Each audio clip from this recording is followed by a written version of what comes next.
쉽고 재미있게 실천하는 제대로 된 건강정보, 오늘의 썬루션. 박사님 안녕하세요. 안녕하세요. 반갑습니다. 따봉. 예, 반갑습니다. 네, 박사님 반갑습니다. 반갑습니다. 박사님, 오늘은 어떤 썬루션 준비해 주셨나요? 오늘은 만성염증이 걱정된다면은 소염제나 진통제도 좋지만은 집에 화분을 키워라는 주제로 말씀을 드리겠습니다. 좀 생뚱맞죠? 근데 화분이요? 음식도 아니고 오늘 좀 생뚱맞다, 그죠? 그렇죠. 박사님께서는 뭐 항상 생활습관 개선해라, 그렇죠. 음식 조심해라 하셨는데 갑자기 화분을 키우라고 하시니까 저 집에 화분 많거든요. 좋아요, 좋아요. 근데 무슨 뭐 정서에 좋나요? 아니면 뭐 아니요. 눈에 필요해 좋을까요? 공기정화에 좋을까요? 그렇죠.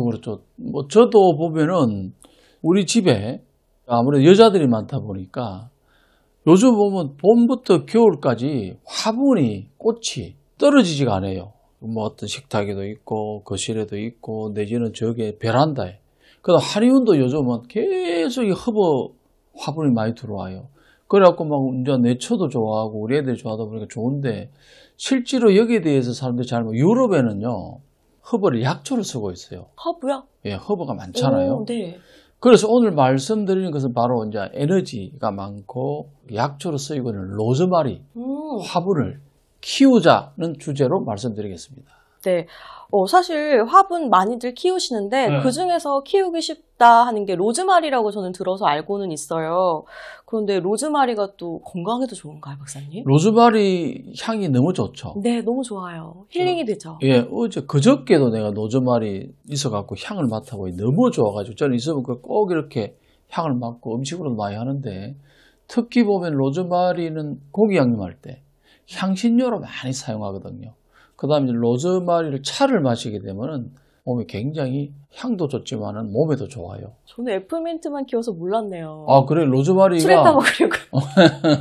아, 그렇군요. 근데 로즈마리가 키우기가 쉽지가 않아요, 집에서는. 그래요? 태양을 많이 어려워요? 받아요. 어렵습니다. 태양을 많이 봐야 되고, 환기가 잘 돼야 되는데, 또 로즈마리가 그 향을 맡으면 머리가 맑아져요. 그 다음에 소화도 잘 되고 하기 때문에, 로즈마리를 활용하시게 되면은, 몸 건강, 염증 예방에 도움이 될 수 있기 때문에 오늘 썬루션을 드리겠습니다. 네. 향이 좋다는 건 뭐 익히 알겠는데요. 로즈마리가 정말 염증에 좋을까요, 박사님? 그렇죠. 이 약초라 했잖아요. 그죠? 로즈마리에는 폴리페놀, 항산화 성분 대표인데 폴리페놀처럼 활성산소를 중화시키면서 산화 스트레스를 줄여서 신체 건강에 도움을 주는 항산화제 등 다양한 식물성 화합물이 굉장히 풍부한데요. 그런데 2020년 또 연구를 해서 한 연구에 따르면 로즈마리에 함유된 로즈마리산 성분과 카르노식산이 단순한 염증뿐만 아니라 기타 질환에도 도움이 되는 항염증 및 항산화 효능이 뛰어난 것으로 확인이 되었고요. 최근에는 로즈마리의 그 특징을 이용해 갖고 이게 이제 항염 성분도 있고 세포 손상 방지 등의 효능을 암 치료에 활용하는 방법을 모색하는 연구가 나오기도 했습니다. 염증이 또 암으로도 이렇게 된다고 그렇죠, 말씀하시니까 로즈마리 키우시는 분들 많으실 것 같은데요. 박사님, 로즈마리가 염증 말고 그럼 또 어디에 좋을까요? 예, 항염 효과가 뛰어난 로즈마리는 왜냐하니까 암도 좋고 염증도 좋다. 그 이면에 폴리페놀이 있다면 무조건 면역 기능을 향상을 시킵니다. 그래서 일반적으로 아까 이야기했던 소화 기능, 로즈마리를 이렇게 먹고 나면 소화가 잘 됩니다. 뚫어주니까 에너지를 개선시켜주고, 그 다음에 이제 기억력, 아무래도 뚫어주니까, 그 다음 집중력도 되고 눈 보호에도, 또 그걸 먹고 나면 기분이 그래 좋아져요. 맞아요. 로즈마리에 함유된 카르노식산은 해보니까 망막 있잖아요. 눈이요? 예, 망막을 보호해주고 노화로 인해서 생기는 황반변성 등 안질환 예방에도 도움을 준다고 밝혀져 있고요. 로즈마리 추출물 많이 쓰는데 500mg을 하루 2번 1개월 복용한 사람이 효과가 없는 가짜 약을 준 대조군에 비해서 불안한 수준이 낮아졌다는 연구 결과도 있고요. 따라서 집에 요즘 이제 화분 많이 키우잖아요. 로즈마리 화분을 키우시는 것은 물론 텃밭 같은데 삼채소를 따서 드시는 것처럼 로즈마리를 따서 차로 사용하거나 음식을 드실 때 향신료처럼 사용하시면 훨씬 도움이 될 수 있습니다. 네. 근데 박사님은 항상 넘치는 게 좋지 않다고 그렇죠, 하시잖아요. 그렇죠. 주의사항 없을까요?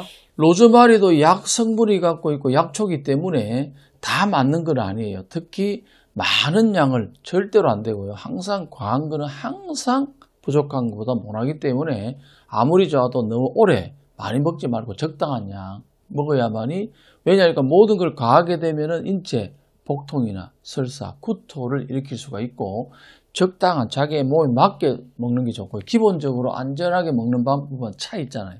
우려 먹거나 음식에 넣어 먹게 되면 문제가 덜하고요. 하지만 영양제라든가 오일 등으로 섭취할 때는 전문 의료진의 상담을 받고 하시는 게 좋습니다. 양이 좀 진하고 하기 때문에 오래 먹을 수 있거든요. 그래서 오늘의 썬누션 한마디로 정리하면요, 썬누션을 꾸준하게 보게 되면 건강에 도움이 된단 말이야입니다. 오늘 로즈마리 향 같은 그런 힐링되는 썬누션이었습니다. 오늘도 이렇게 썬누션을 들어봤는데요. 한약에 대한 더 많은 이야기와 건강 정보가 필요하다면 댓글과 함께 구독, 좋아요, 알림 설정 꼭 해주시기 바랍니다. 예, 사실 건강은 우리의 전부입니다. 정확한 건강은 상당히 중요합니다. 건강 모습으로 다음 시간에 꼭 만납시다. 만납시다.